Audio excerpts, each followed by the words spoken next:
And welcome to Juck on Bucks. Appreciate you all so much for joining me. Entering into this spring practice period, Ohio State had just won a national championship, played longer than anybody else but Notre Dame.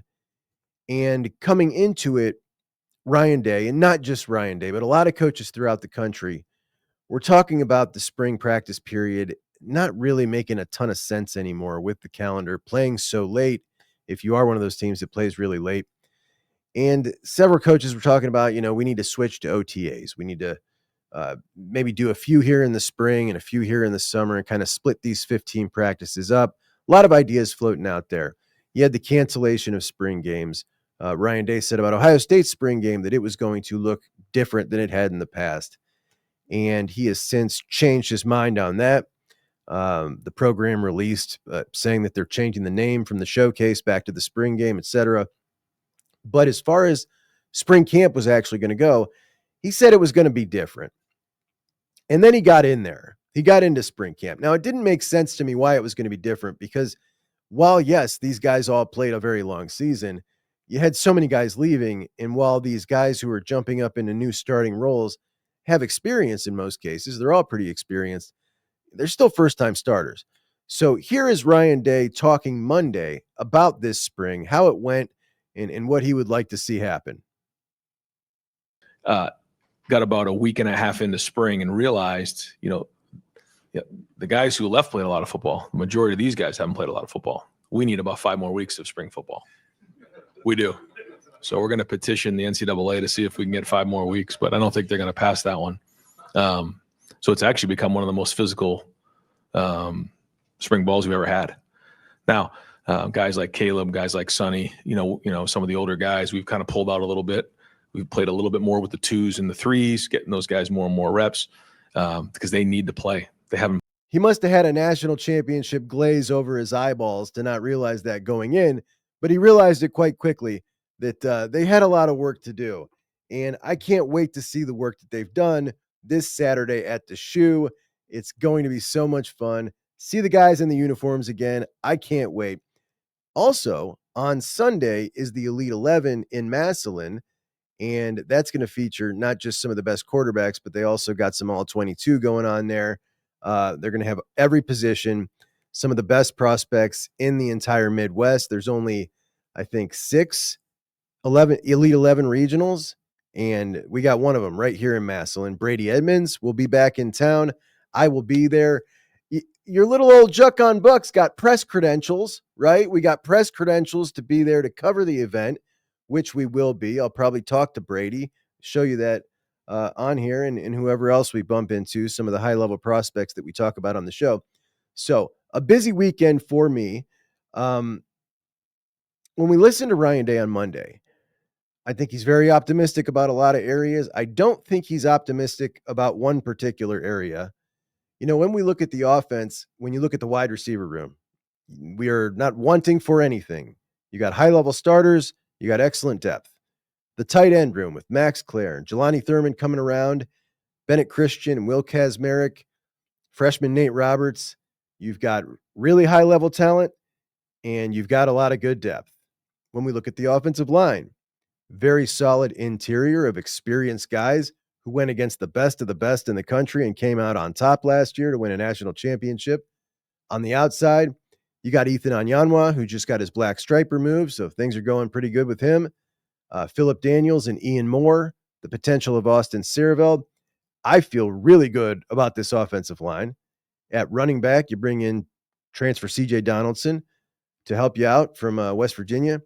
You also got, obviously, James Peoples and freshman Bo Jackson, who's terrorizing everybody. Feeling good about the running back room. At quarterback, we don't know, and we're not going to know till September. Everything we talk about from now to then is just fodder, and it means absolutely nothing. It's just what we do. We just talk about it because we like to talk about our football team. Now, that's what we've got going on offense. Sounds pretty good. Sounds pretty optimistic. We go over to the defensive side of the ball. On the defensive side of the ball, when we look at the safeties, I really like the safety room. And then we talk about Fahim Delane and the progress that he seems to be making, what Matt Guerreri said about him. It sounds like he's kind of popping. Behind him, You've got Cody Haddad, Deshaun Stewart, the other freshman, and then you've also got Keenan Nelson in the mix. So I think obviously with your high-level starters, you've got a little bit of depth there at safety, who I thought that position maybe was a position you might want to look in the portal. But if Faheem DeLane's really coming on like we're hearing, then that's not going to be necessary at safety. Cornerback, loaded, high-level talent, depth. Linebacker, loaded, high-level talent, starters, depth. There's only one area on this team, just one, that you look at it and you look at the starters and you're like, okay, Caden McDonald, proven. Edric Houston, pretty proven. Not seen him start, though. Not seen him play 40 plays. Kenyatta Jackson, Caden Curry, proven Buckeyes, proven players. Not seen him take on that big starting load. I think most of us have faith in those guys, all four of them. But there's still that, we've not seen it. We've not seen them in the starter role. And then behind them, well, you got CJ Hicks, who is moving positions. You've got Logan George moving up from the FCS. There's certainly questions there. You can feel confident about it, but there's reason to have questions. On the inside, behind Caden McDonald, you've got Will Smith and Eric Mensah, a second-year guy. Behind Edric Houston, you've got Tywan Malone and Jason Moore. And that is the area right there that it doesn't sound like Ryan Day feels too awfully optimistic about at the moment. He said it in his very first press conference, his very first one of the spring. He talked about the potential that it needs to improve, or we may have to explore our options. And he was talking about in the portal. And now, after the 13th of 15 practices, here's what he has to say about that defensive line depth. Tackles step up. Have you seen any growth in that area in terms of building depth there? There's been flashes, but in order for us to play defense like we did last year, we're going to need those guys to step up more than they have.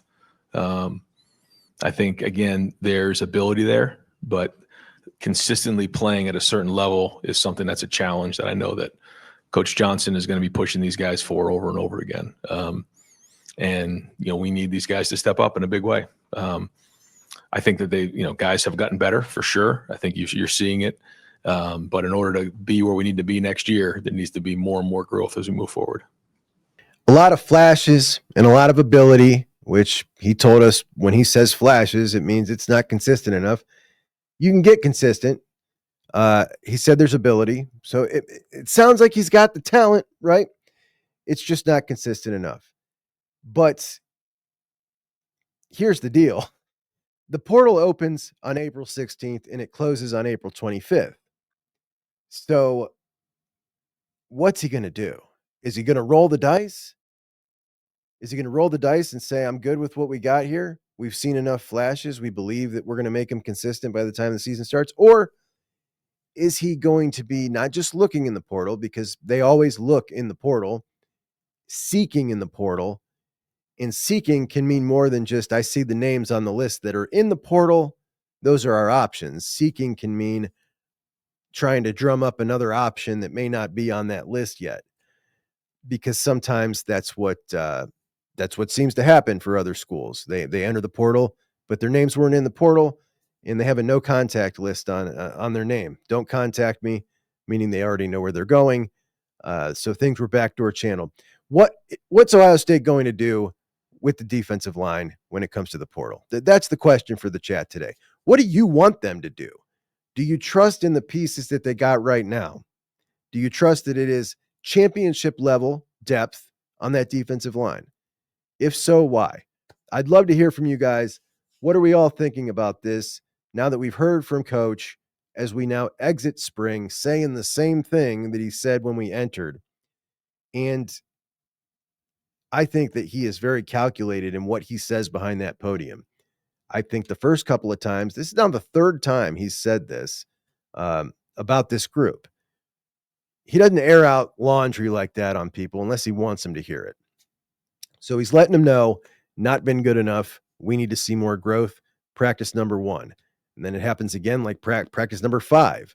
And now practice number 13 out of 15 saying the same thing. We need to see a lot more growth if we want to be as good as we were last year on that defensive line. I don't know. I don't know what's going to happen. It's going to be exciting when that portal opens. And again, that's April 16th to the 25th. Short window. It's going to be open and closed. Would be really interesting to see what happens there. Now, I talked to my buddy Ron James. We haven't talked in a while. So I had him on the show with me, and you're going to see that conversation in just a few. He thinks that last time Ryan Day brought that up, he might have been talking to somebody else, not just the guys on the team. And joining me now, back again, it's been a while, my buddy Ron James from the Best Damn Media, host of The Morning Roast with our buddy Q.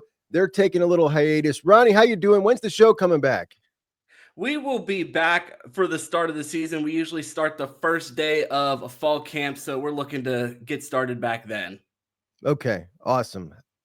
Earlier today, you and I were texting, and we're talking about the quarterbacks, which I was talking about yesterday with Dylan.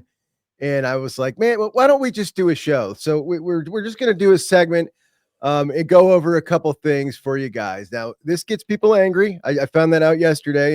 And I forgot that last year, how angry people get when you talk about quarterbacks. I totally forgotten, Ron. So we're going to talk quarterbacks, and nobody needs to get angry. But I was thinking, Ron, that by the end of spring, we were going to have a couple of days where it was like, Julian killed it today. And I expected that because I'm a believer in Julian, and a lot of people will say, why? The stars? No, not the stars. The film, the history, the quarterback coach, the fact that he's just like, that's all he cares about is being a quarterback, like all of it, the total package. And I'm a believer in him.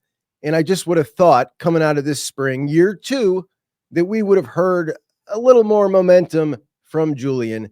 And, I'm kind of disappointed that we haven't. I agree. I'm disappointed too. It feels like we got more positive news about Julian Sayin out of last spring, which is odd because it felt like through most of last season, all of the word was Julian Sayin is ahead of Lincoln Kienholz on this depth chart. And now Ryan Day, as of a few days ago, says it's neck and neck. That's just it. And Dylan brought this up yesterday, which I hadn't even thought of. And here you brought it up again. But, last year he was talking like, man, Julian was just a tick behind Will and Devin, and they were neck and neck. So did he regress, or we were getting we were pumping his confidence last year? I don't know. But at any rate, he came in and he passed over Lincoln pretty darn quick when he walked in the door. And now either Lincoln has made drastic improvement or Julian's dropped back a little bit. I don't know. What's your take on that? Well, it seems like it couldn't have been the plan. I mean, the text message that started off us jumping on this show was, did Ryan Day make a mistake letting Devin Brown walk out of that door? Because when you look at the way the depth chart was structured last year, it was in no way structured to show you that the plan was to start Lincoln Kienholz the following season, because at points last year, you were looking around like, is Aaron Nolan going to pass him for scout team quarterback? If the intention was to start Lincoln Kienholz, and that was the plan all along, you would have thought he would have been doing more than scout team last year, and he would have been getting in games when you saw Julian Sayin in there. It just all lends to indicate that this wasn't the plan. And if that wasn't the plan, you're looking around like, well, Ryan Day told us just 3 months ago, if Will Howard gets hurt and we need to win a national championship, out of everyone in this room, the guy I'm picking is Devin Brown, who's not here. So if 3 months ago, when you had all of these quarterbacks in the same room and the guy that you were putting in with the championship on the line, not named Will Howard,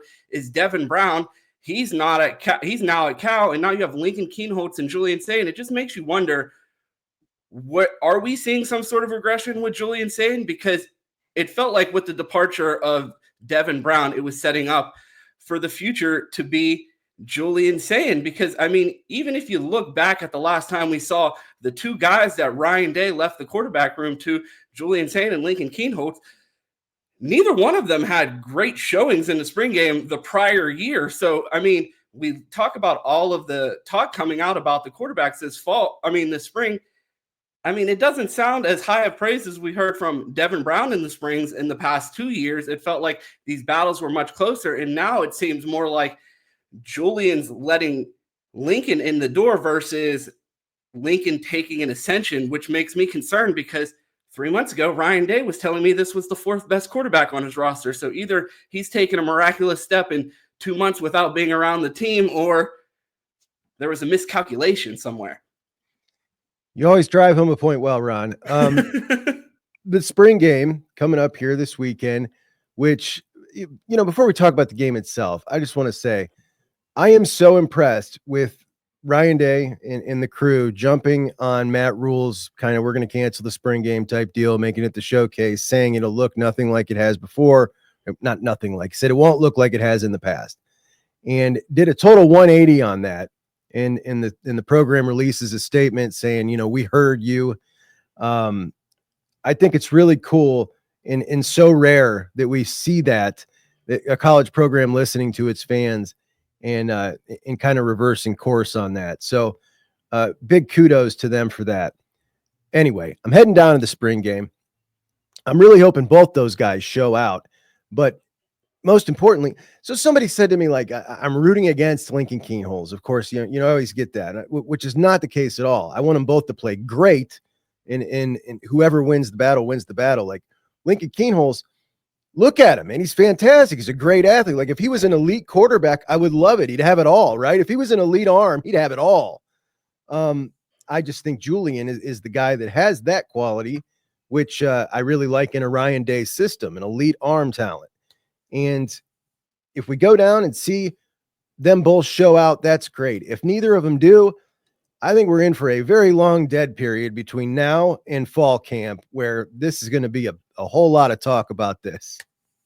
Oh, yeah. I feel like we thought that we were going into a Buckeye off season where the quarterback decision was made up, which feels like it's been forever since we've had a situation like that. And now it feels like we might have one of the most complex quarterback battles that we've had in the Ryan Day era. And I don't know how confident we are in either one of the choices. And it's particularly concerning because coming off of all the experience that we lost from this defense and how senior ridden that defense was, it felt like this Buckeye team just needed a game manager. But coming off of this season, I always had in the back of my head, this was going to be the year that we're going to need CJ Stroud second start against Oregon type of play out of Ryan Day's quarterback, because you're going to have a younger defense. You're going to have a first-time defensive coordinator here at Ohio State, not a first-time defensive coordinator, but his first time as the coordinator at Ohio State. And it would lend you to think maybe Ryan Day leans on his bread and butter, and that's hanging 60 on people. And with what we're hearing out of these practices, it doesn't necessarily sound like we have a quarterback that they're going to just go back and feel comfortable asking them to throw the ball 50 times. And when you look around at Buckeye fans and all of the talk in the offseason, it's Mylan Graham, it's Quincy Porter, it's Jeremiah Smith. Well, who's throwing them the ball? So it's like all this talk about wide receivers and the way this offense has traditionally looked. You were hoping that Julian Sayin, the 5-star quarterback, would be ready to step in and take those reins. And I talked to Cam about this, and I said, I don't have any concerns about Julian being the starter at Ohio State. I think he'll be fine. I question the ability to win a national championship with a first-time starter, because I feel like it's in the playoff era, we haven't seen many first-time starters get it done and win a national championship, not because they're not good quarterbacks, but we've seen a lot of experienced quarterbacks get it done in the playoff era. So having these questions going in, and then with Jeremiah Smith and all of these wide receivers, it's a little disappointing to hear the struggles that we're seeing, because when I talked to Cam about this, he's like, this is Ohio State. Since when are we scared to play 5-star sophomore quarterbacks? Like, it's not like we're asking a true freshman to go out there. This was arguably the consensus #1 quarterback in his class, and we're talking about a sophomore after sitting on a national championship team, all the extra weeks of bowl preparation, and we're still scratching our head about this guy, Lincoln Keenholz, potentially starting, someone that if you go back and watch old episodes, I'm sure you could find 10 media members that cover this team that have said in some form or fashion they don't expect Lincoln Keenholz to ever play meaningful snaps here, especially after that Cotton Bowl game. And to see that we're in a situation now where it's like, man, this guy Lincoln's a gamer. Kudos to Lincoln, and I wish him all the best. But nothing more. When I look back at this, all I can think of, there's no way this was the plan. And if it turns and works out, kudos to Ryan Day for getting Lincoln prepared and making him ready for that moment if Julian isn't ready to step into that spot. But everything that I'm looking at, everything that I'm hearing from the coaches, I mean, one of the phrases from Chip Kelly that stood out to me post national championship, they asked him about the next quarterback room, and the first thing they said was leadership. I'm like, that's a word that they used with Kyle. And it's just, it's a coach's phrase for saying not mentally there for the team. And I need that out of the quarterback. And this feels like Devin Brown, Kyle McCord 2.0. And it just really concerns me because I'm just not ready for that type of quarterback battle again. I'm not ready for Kyle McCord 2.0 in his first season. Now, he got better at Syracuse, but my gosh, man, I need a little more Will Howard than McCord. I don't know if Julian, it really, who knows till we kind of see him out there and interacting with the team. But it's just, I'm really disappointed that this is a second-year guy, so much potential, and it's just not moving the way that I feel it. Normally we would at this point feel like it was moving. But I want to get to that defense since you brought it up. We have not talked about Matt Patricia at all since he was hired. What were your initial thoughts on the hiring, and what are your thoughts now? Because a lot of people have changed from that point to now. Well, let me explain why they changed. Matt Patricia was the opportunity for Buckeye fans that had nothing to complain about to have something to complain about. We were still in the national championship glow. So for all of the Buckeye doom and gloomers that spend all of their time complaining about this team, they had nothing to complain about. We were champions. And then they had something to complain about, and they jumped on it. And I got a call, and they're like, what do you think about this Patricia hire? And I said, I'm going to keep this short. You're not going to convince me to feel bad about a Super Bowl defensive coordinator. Hang up the phone. Like, you're not going to make me feel like you can't convince me. I'm not listening to the Michigan narratives. Like, you have to be really in the portal as far as the narrative pushing to get sucked in by something like that. If this guy is good enough for Bill Belichick, he's good enough for my Buckeyes. And I haven't really wavered off of that opinion. And I just let the people who didn't have their Buckeye fix to complain about literally just have their time to sink their teeth into it, and they'll come around eventually. And you see the way the players are gravitating to them. I just looked at it, especially after the national championship. I feel like 3 years of covering this team, I've taken a step back and like, we'll figure it out. They just proved to me that the one question that I had is, can they get over that hump? Can they do it? They've gotten themselves so much benefit of the doubt after that national championship outside of the third Saturday in November. We can revisit that then. There's no need to harp on that. We still have a national championship to celebrate and enjoy. But as far as questioning their decisions, they've proven that they can check all the boxes, whether they get some things right and some things wrong. At the end of the day, they've shown if they have to, they can get over the hump. So if Ryan Day thinks that's the guy and he's good enough for Bill Belichick, who am I to argue with it? Yeah, I'm totally with you at this point with Ryan Day, with his hiring track record, which just continues to get better and better. And the biggest counterpoint to Matt Patricia was him as a head coach in Detroit, number one, and number two, him being a total jerk. Well, he's blown that narrative out of the water. We've seen it from the players. They went overboard, like over the top, to make sure everybody knew we really like this guy. And every time we've seen him talk, I mean, number one, he looks totally different. He got rid of the disgusting beard. He lost a bunch of weight. And he just presents himself like a guy who is really eager to be in this position. And it really reminds me of Chip last year, to be honest. It really feels like that. He was excited. It was a new challenge. He was back in something he hadn't been in a long time. And, it was really a great fit there. I think it's really going to be another great fit here. But to think that Ryan Day, a guy who's built the last 6 years, his program on culture first before anything else, turning down guys we might have wanted him to go after in recruiting because they weren't the right kind of guy. And he's done that all along. And then he's just going to bring in some raging jerk to run his defense. It never made much sense to me. Let's have a little more faith in the guy, for crying out loud. But that defense in that secondary looks fantastic. I'm really excited about the linebacker room. Let's talk about that defensive line, because I think right now the defensive line, when we listen to Ryan Day talk now, day one of spring, about we're going to kind of need to see how it goes here, or we might need to address it. And now we've just heard him after practice number 13. And after practice number 13, basically said the same thing. They still need to improve quite a bit. What is your take on that rotation when you get past Edric Houston and Caden McDonald and you're looking at Will Smith and Jason Moore and Tywan Malone and Eric Mensah?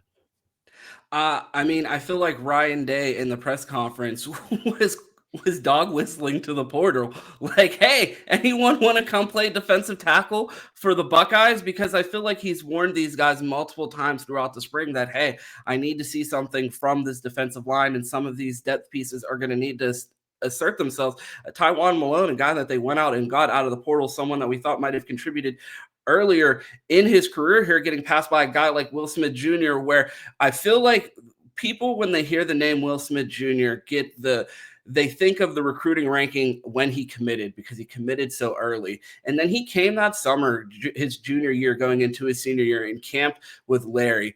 It felt like every weekend that summer, and then went and had a spectacular senior season and rose up into the rankings into the mid 150s, a 4-star recruit by the end of his high school career. And I feel like a lot of people need to readjust their expectations for Will Smith Jr., because I feel like a lot of people saw that as like a legacy take. He's going to be on the roster, probably a guy that won't play, a little bit undersized, but he really put in the work and elevated himself to a point where he's in the conversation now ahead of guys like Jason Moore and Tywan Malone. But I feel like the fact that he has been able to make such a rapid ascension and have his name in that conversation speaks to the effort that he put in, but also I feel like speaks to the stagnation of the rest of the room, that he's been able to make that jump. And Ryan Day's still out here asking for more from these guys. I mean, no pun intended, with Jason Moore in the center. I mean, in the center of that defensive line, you see the pressure that he was able to get in some spring games, but you're hearing some of the things that you heard about Tyleik Williams as far as the motor not always being there. And that's something that guys either develop or they wait until they're in a final year, like a CJ Hicks, where it's like a now or never. And do they flip that switch? And I feel like coming off a national championship with the expectations around the rest of this defense, the weapons that you have on the offense, this really isn't a year where they can accept a year of stagnation from that room or lack of development. So I feel like Ryan Day, when he goes out there and says we need more from all of these positions, one, it's calling out the current guys in that room. And also, I think it's, hey, pick up the phone and get on the phone with the foundation if you want to be a Buckeye. You know, to your point about Will Smith Jr., I think it's spot on, because even as closely as I follow recruiting, I just found myself earlier this spring going back and looking at Will Smith, everything coming out of high school, and how that went when they first said like he was doing so well. And I'm like, really? I don't know, man. Is that really the way we're going here? Like, are we in trouble? Because that sounded like trouble to me when I heard that. I would certainly obviously love for him to be someone who succeeds at a very high level. Obviously he's he's not just a legacy, he's an awesome kid. And that would be great. Tywan Malone certainly had, a moment or two last year against Marshall, and he's shown that he could play. He's huge, bro. He is so big. But Jason Moore is the guy that was supposed to be a star. He was supposed to be a star, and man, we're just not seeing it. I can't believe it. I'm with you that Ryan Day does make he's talking to those guys in those press conferences, and he did it. Number one press conference, he just did it again in this last one. And it seems to me like, look, you're always looking in the portal, right? Are they going to be seeking in the portal, which is a different thing? And that is trying to make something happen. At this point, I kind of feel like they are in the middle of the defensive line. They're going to be seeking in the portal. Yeah, that definitely seems like a position that they're going to be open to filling to. And I feel like all the way across the defensive line, I feel like he's made statements that make me feel like he's trying to challenge Kenyatta Jackson and Caden Curry to assert themselves. It feels like we get into some of these weird situations where guys come in highly ranked, but there's older guys ahead of them that started playing young, and it kind of slows their development while they get on the field, but they may not play as much as they should with the caliber of player that they are, that if they were at other schools, they might have gotten more reps. It makes me think of a guy like Taraja Mitchell, came in so highly ranked, but he just sat for so long. And when he finally got his chance, it was like, we don't have time for a senior to be making sophomore mistakes because he just hasn't played that much. And it's not that I feel like it's that much of a drop off between those guys, but I do feel like it's one of those, hey, you guys have never really been asked to be the guy, and you guys are being asked to step in the shoes of, you know, Captain Jack. Like, I mean, this guy could be on cereal boxes with the type of run that he just had in the playoffs. And it's like, yes, are you guys going to be quality players? But like, this feels so much like some of these early Ryan Day teams that had flaws that we tried to put makeup on and convince ourselves weren't going to be there. Like, I mean, the way that we talked about Zach Harrison in the spring, in his last 2 seasons at Ohio State. Was Zach Harrison a bad player at Ohio State? By no means was he a bad player. Was he Chase Young? Absolutely not. And that's the thing. It's not, when you play at Ohio State, sometimes you follow up guys that set a bar so high that if you would have been here on the 2021 defense, you might be remembered as one of a Buckeye legend if you're on a defense where you stand out in a year that needs help. But when you're following up guys like JTT and Jack Sawyer, you may be high 4 stars and 5-star caliber players, but those guys had the years to grow into that. You're going to be seniors. You're going to be old guys, and there's going to be younger guys beating down that door, breathing down your neck for that opportunity to get on the field, or guys switching positions. With the kind of lack of superstar kind of talent coming up the pipeline on the defensive line, just the way recruiting's been the last couple of years, and with the current situation with your starting 4 and not a whole lot of depth immediately behind them, it just feels like, man, there's some help needed here. I'm really interested to see how they go about addressing it, because how they go about addressing it is going to kind of, I don't want to say tell me everything, but it's going to reflect a little bit as to how far they feel this team can go. If you're going out and getting a couple pieces, you know, seniors, whatever, like they're all in and they're going for it all again. If they don't, it's not going to make me think they're not like thinking that we can still win it all, but you know, I'll feel a little more reserved if that doesn't happen. What is your CJ Hicks take? I know obviously we all wanted him to move down there. We talked about it aplenty. How do you feel this is going to play out? How do you feel they're going to use him? And is it going to be a big impact for the team? I feel like it's a guy that they feel like they need. The way they talk about it, I don't think that it doesn't sound like they're talking about CJ Hicks with expectations that he's going to go crazy. It feels like they're talking about CJ Hicks as in a guy that they need to be able to rely on.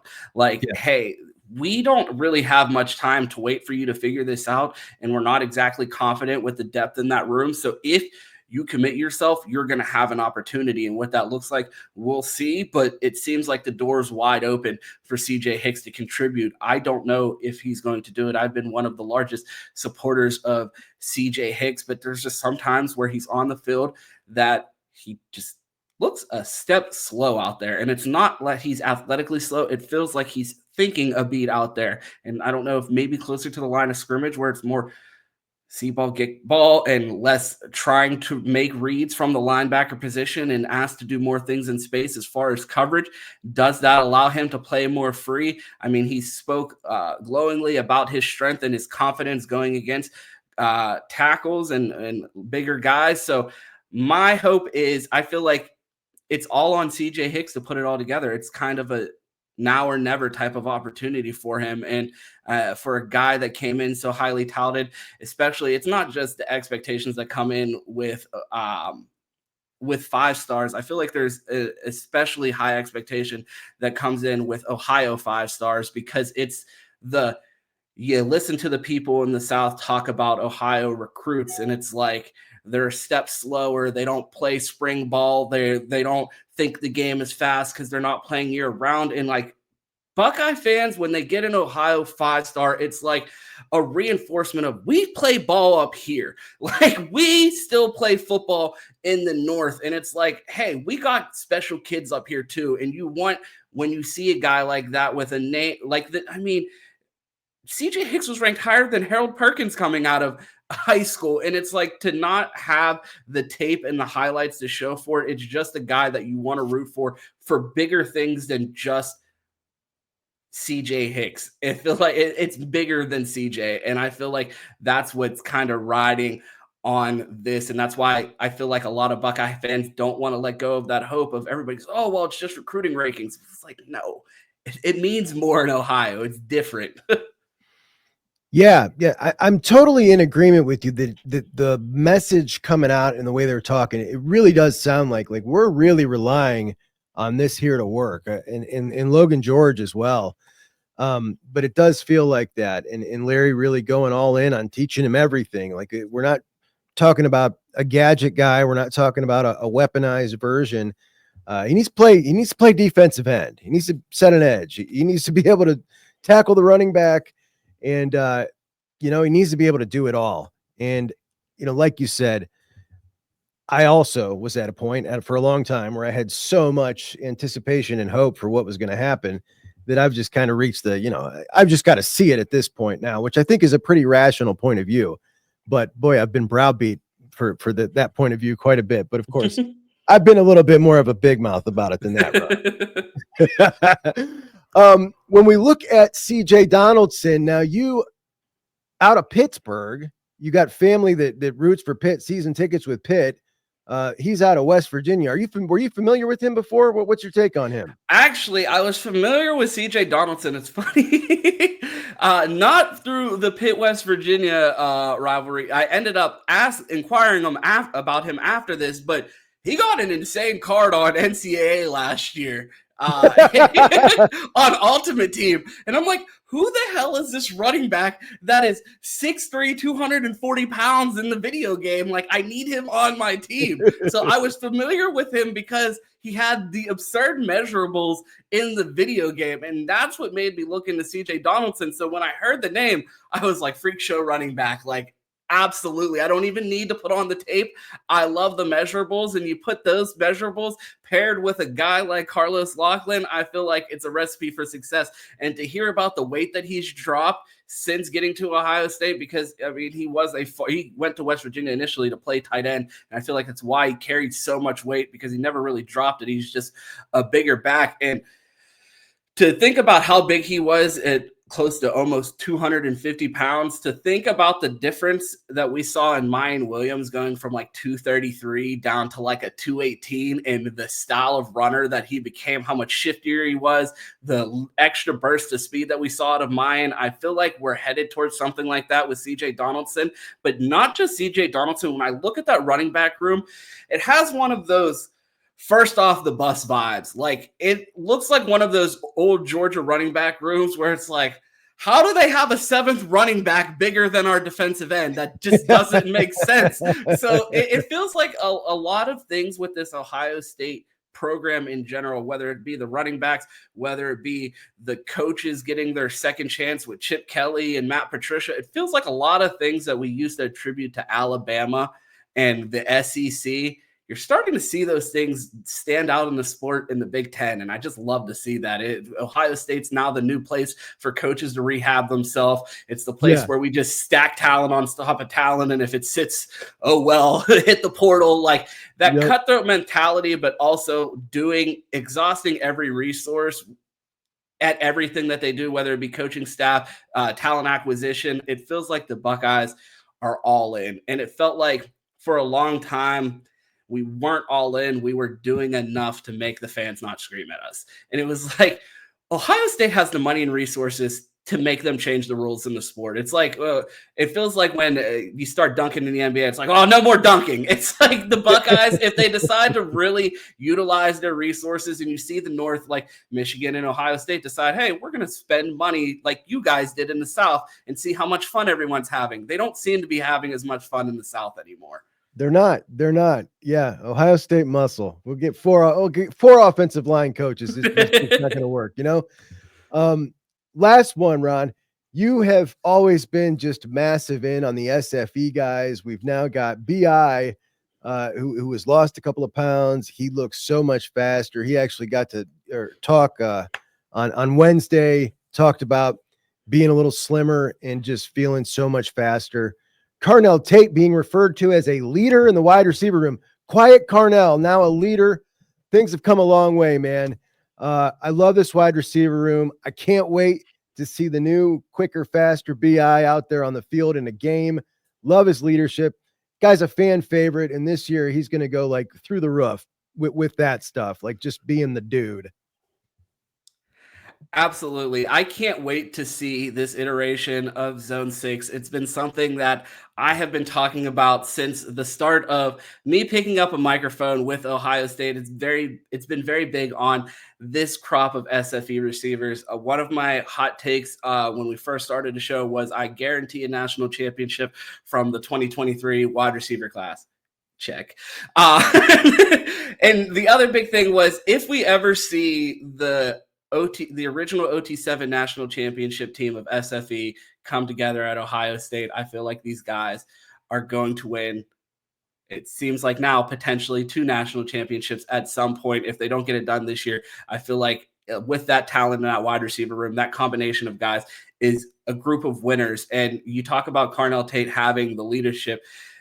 It doesn't surprise me the quiet Carnell is now the leader, because when you look back at that SFE OT7 national championship team, Carnell was the guy.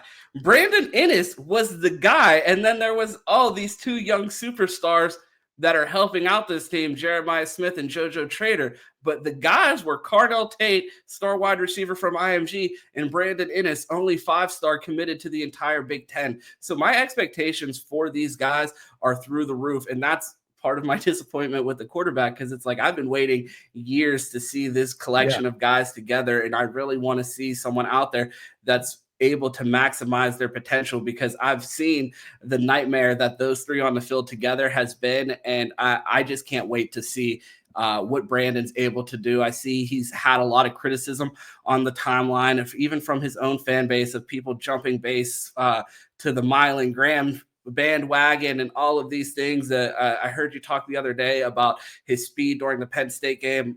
Every time I hear people talk about Brandon Ennis' speed, I say, go put on the tape.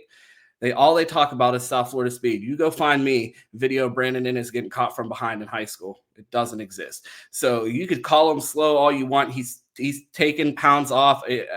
By all indications, he's quicker, more explosive this year. I feel like he's going to go back to being that security blanket of the Ryan Day offense in a KJ Hill-esque role, where it's like, really? This guy, this is the leading. You have Jeremiah Smith and Carnell Tate out there, and Brandon Ennis is leading in receptions. And it's because that is the safety blanket, because if the guys aren't open downfield, I feel like he's the type of guy that's always going to be open because of the separation that he creates. We've talked in years past about Marvin Harrison Jr. and his struggle and have the difficulty that's placed on new quarterbacks with the type of receivers that we've had on the outside of them being contested catch guys. And even a guy like Jackson Smith-Njigba, a guy who played in the slot, you go watch his high school tape, he's a contested catch monster. Brandon Ennis is a guy that's going to be like, how is he that open on and out? It's just because his releases are like teach tape. His ability to get out of breaks. I say you couldn't tag him in a phone booth. He's that shifty. And I feel like that is going to be such a lift for whoever is the quarterback this year, that they're going to have a guy that they know that if they need a few yards, he's going to be able to create that separation and give them an easy throw. That he did it against Notre Dame. We saw it was just one little shift. I mean, he had 10 yards of separation and they were 15 yards downfield. It was unbelievable. I mean, the guy is special. He's special. He's a leader, loves to be a Buckeye. It talked about, never considering transferring, and now it's his time. But I'm with you. I think there is a shot that he could just go bananas this year, and couldn't happen to a better dude. Ron, thanks so much for joining me today, buddy. I really appreciate you catching up with me. You guys can catch Ron at the Morning Roast, Best Damn Media, when he gets started on and popping here, and that should be What are we thinking, Ron? Late July? Late July. Check us out at the start of fall camp. We will be back. Me and Q in the mornings. Follow him at 2